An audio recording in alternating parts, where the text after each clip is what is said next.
Hello, my name is Giovanni, and in this series I'm going to be making a mobile idle game, and this is my devlog. This video is more planning what the game will actually look like, not really building it yet. So, I want to make a 2D idle game that has a factory theme, and the goal is to make money, because who doesn't love money? You can build factories, earn money, and then reinvest that money back into the factories, either through upgrades or building new factories. This is a simplified version of what the game loop will look like. Oh yeah, and why do I want to make an idle game? Well, because it's easy. Well, I don't really think it's going to be easy, but it's definitely going to be less effort than a fully fledged game. Just move that over there. Oh yeah, and you can upgrade your factory to earn more money. The game will be entirely tile-based, meaning you could buy new land and then build factories on the land. Here's a visual of what that might look like. Come on, straighten that out. This is like a top-down visual, by the way. Just imagine that the lines are roads and the spaces between them are land, so it's like a grid sort of thing. Say these are all plots of lands that the player could buy. I buy this plot of land and I could build a factory here. Buy this one too, and then maybe they both get a multiplier because they're next to each other.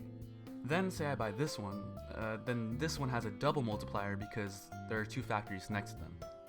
This is another version of what the map might look like, where there are 4 plots of lands on one block, and there are roads between each 2 spots. Then again, these all have multipliers on them because there are factories next to them. Now I'm drawing a makeshift version of what the factory might look like. It has 2 smokestacks on top, as all factories do. And this is just a simplified icon, not really meant to be realistic. Oh, and also if it wasn't clear already, this episode is me mainly sketching on my iPad and I'm doing the narration after the fact. I'm writing and drawing with my fingers, so if it sucks, it's not my fault.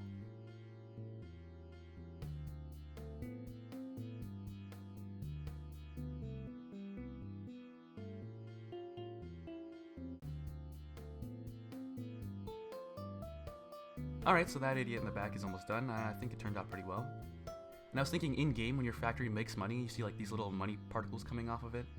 Also there's like smoke coming out to show that it's functional. And if we put these all next to each other, then we get a multiplier again, and they all make money. And then I drew again what the game might look like, this time with our icon and more detailed roads. So this is how our game will work. Say this factory makes $30 an hour, and this one makes $25. I don't know why they're different, just probably because this one's upgraded more than the other. It doesn't matter, these are arbitrary numbers. Anyways, because they're next to each other, they have a bonus. So now this one makes 37.5, and this one makes 45.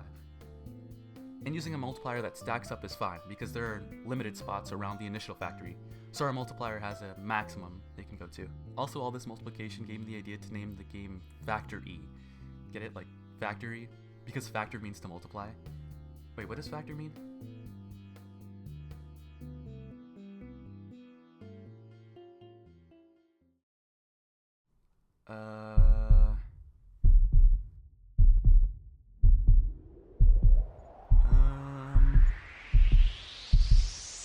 Anyways, what do our factories actually produce?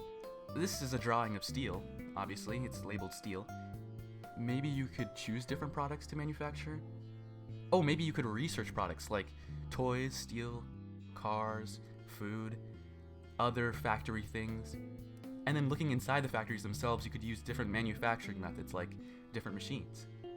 Also, this gave me the idea of adding business ethics as part of the gameplay. So like at the top of the screen, there'd be this bar slider that shows how ethical your company is. You can move either left or right depending on the business choices that you make. Say for example you decide to use clean energy and buy solar panels on a plot. Or instead you decide to power your factory through like a coal power plant. Clean energy would obviously be the ethical choice, and this one is bad. There could also be an employee salary slider which you could adjust. Or if you don't want to deal with all that, pull an Amazon and just replace them all with robots. And then some larger later goals that I have, these would probably be done in later episodes. I want to have some simple animations, so like smoke coming up from factories. And this is what smoke looks like because you probably forgot. Another animation example could be like when you buy a solar panel, it unfolds nicely. Ads that could be watched to speed up the game. Also, these ads would generate passive income, meaning cash money moolah. Also, maybe I can make ads for my game and use that money to buy those ads. So like there's ads in my game that make money, which I could, nope, this is a 3-step cycle. I use ads to make money, which I reinvest into mobile game ads, which bring more people to my game. Kind of like a pyramid scheme, my game fits into the spot here in the cycle, and it's circled so you can really see it, I guess. Okay, so in the next episode, we're actually going to start working in Unity. Version? Oh, what version of Unity? The newer versions of Unity don't have that annoying loading screen, but I'm pretty sure they also take a pretty big chunk of earnings. I'm going to need to do a lot of research and choose the perfect version for this project.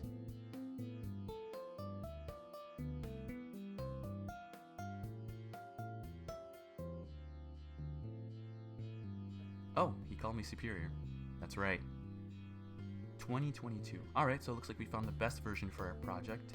Let me just...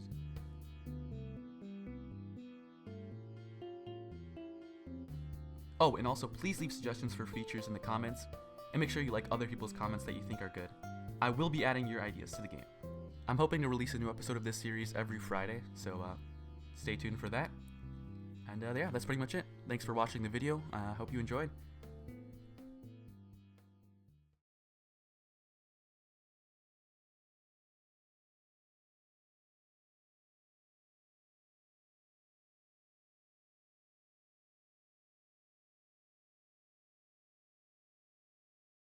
Phew.